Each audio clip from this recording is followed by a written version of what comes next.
Hello my dear students, welcome back to my channel. Today in this video we are going to learn class 10 English poem to a pair of Saurus cranes, question and answers. And this will be part 1 of this session of question answers. And earlier we have already seen the explanation and we have understood the explanation of this poem to a pair of Saurus crane, and I'll be sharing the link of this poem explanation in the description box for your convenience. So today we'll continue with question and answers, and let's move on for that. But before that, students, if you're viewing my video for the first time, do subscribe my channel and hit the bell icon so that you get the notifications of my latest videos, and to watch the video till end.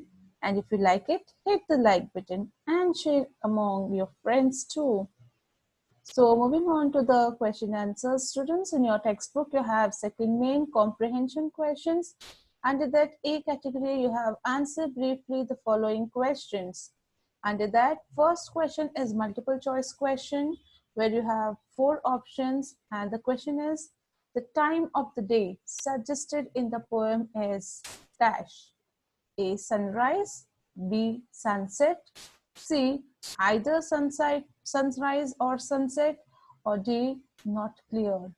So when you read the poem, you get to know that it was the morning time when the sun was just rising and the crane was also about to fly and start its day. So from there we can make out that it was the sunrise, the morning time of the day. So here the answer is A, sunrise. Okay, moving to second question.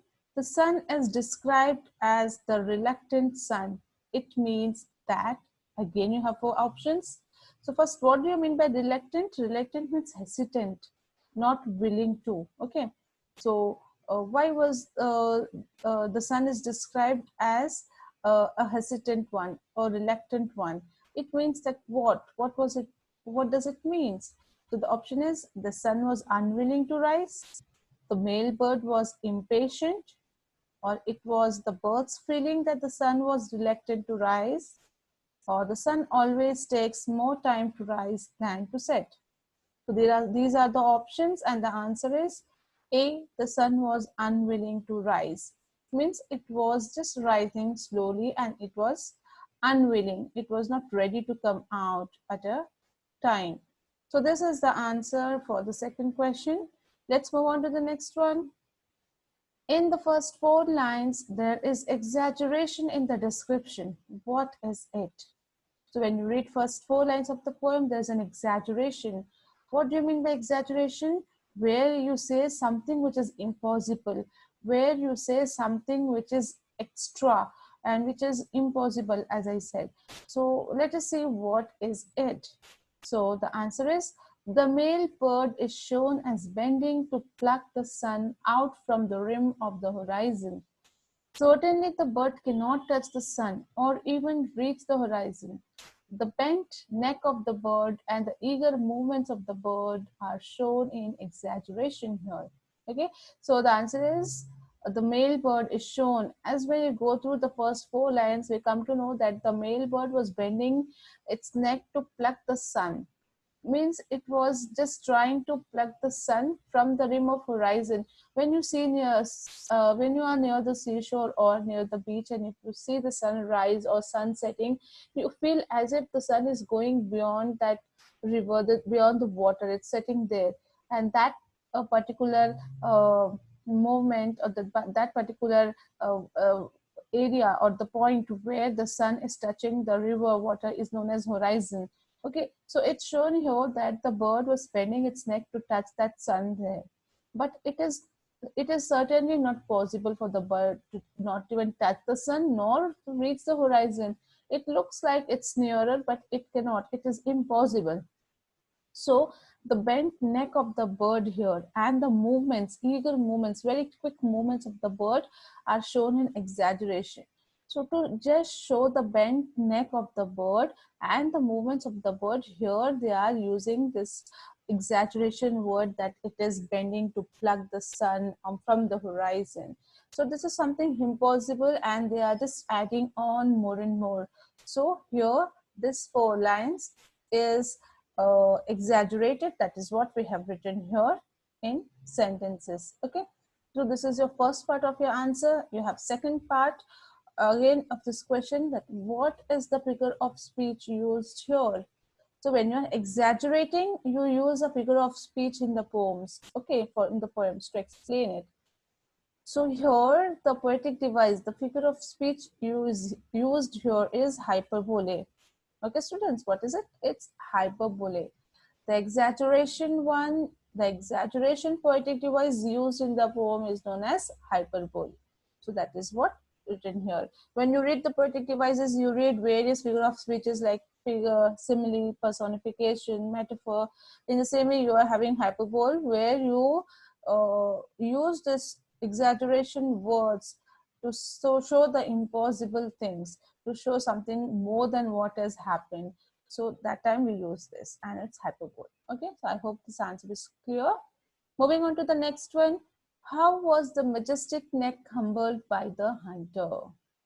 Such a majestic, such a powerful, such a beautiful neck. How was it humbled or just wasted by the hunter or just troubled by the hunter? So the answer is the neck of the Saurus crane was very long, graceful, and beautiful. At the time when the bird was stretching its neck and trying to touch the sun with its beak, which is impossible for it, the bird was shot in the neck and was dead. The hunter, without paying any attention to the beauty that was lost through his action, the hunter picked up the bird with its hands and jaws crumpled like a piece of paper and threw it into his bag without even looking at it. In this way, the majestic neck was humbled by the hunter. So how clearly they have explained here, students, in the answer, that the neck of the Saurus crane, it was very beautiful, long and graceful. But when it was stretching its neck and trying to touch the sun with its beak, and it was impossible thing which you have seen earlier. It was just trying to stretch its neck and start its day. It's actually that what is meant, but here it's exaggerated in this poem. So that time when it was starting to fly and the bird was stretching its neck, the bird was shot by a hunter in its neck and it was fallen dead there. And then the hunter, without paying any attention to its beauty, what it was having and now it's lost, just picked up the bird with its hands and jaws and crumpled, means just folded and just crumpled it like a piece of waste piece of paper and threw it into his bag, which he was having in it, without giving a second look to it, without looking at it. And in this way, the majestic, the respectful, the proud neck of the Saurus crane was humbled by a hunter, was just destroyed by a hunter. So in this way, you can write the answer, students. Okay. Moving on to the next one. The expression picked up hands and jaws suggests, just how we have read the answer, and even in the poem, you have the word phrase picked up hands and jaws. What does this mean? A. Callousness of the hunters, heartlessness of the hunters, urgency of the hunters, or cruelty of the hunters. So among these four options, the correct answer is callousness of the hunters. Callousness here means the insensitiveness, the cruelty of the hunter, where he is very offensive kind of hunter.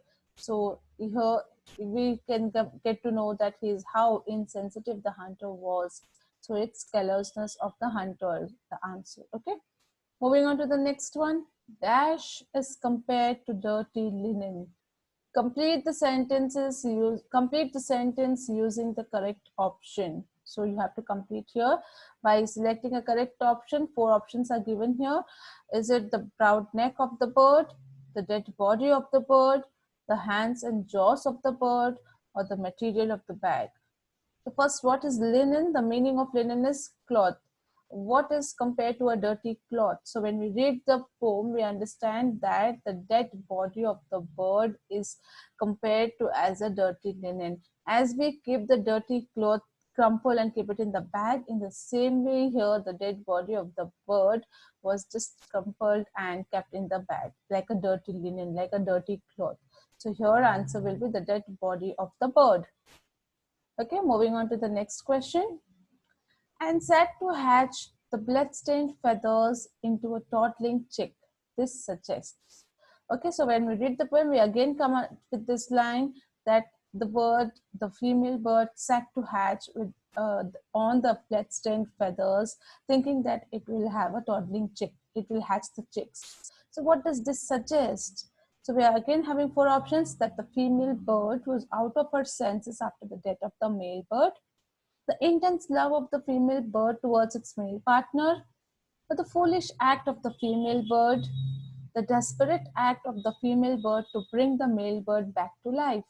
So these are the four options given, but when you read the poem, you understand that when the partner of the female bird was lost, was dead, she was out of her sense. She was in great grief. She was in great sorrow. So that is why she was doing all those things. So the answer will be that the female bird was out of her senses after the death of the male bird. That will be your answer, students. The next one, how is the end of the female crane suggested in the poem? Okay, so after the male bird was shot, even the female crane bird had an end of his life, of its life. So how is it? How was it suggested in the poem? So the answer is, the end is very sad. She was always happy, and the death of the male bird pushed her towards the sadness. Grieving for the male bird and sitting on his blood-stained feathers, the female bird forgot to eat and drink and thus became very weak. And the waves of the sea she had never seen carried her away. Okay, so there is a very sad ending of the female crane which is suggested in the poem, and it also mentions that she was very happy before the death of the male bird, but when the male bird died, it pushed the death and news, and the death shot pushed her towards the sadness. She was in ultimate sadness and grief, the grieving for the male bird, and she was to miss, and she had a great grief for the male bird that she did not do anything. She just sat on his bloodstained feathers and thought that it will hatch the young one. And the female bird also forgot to eat and drink because of the sadness, because of the grief, because of the sorrow it had because of losing the partner. And thus it had become very weak. And suddenly the waves of the sea, which she had never seen, carried her away again to its partner. Means the female crane was also dead here. So this is how the end of the female crane suggested in the poem when you read it. So here these were the first paid question and answers which we have discussed. I hope students you have understood it, and if you liked it and if you felt it informative, do hit the like button, and we'll be back soon with the other part of the question answers. Thank you.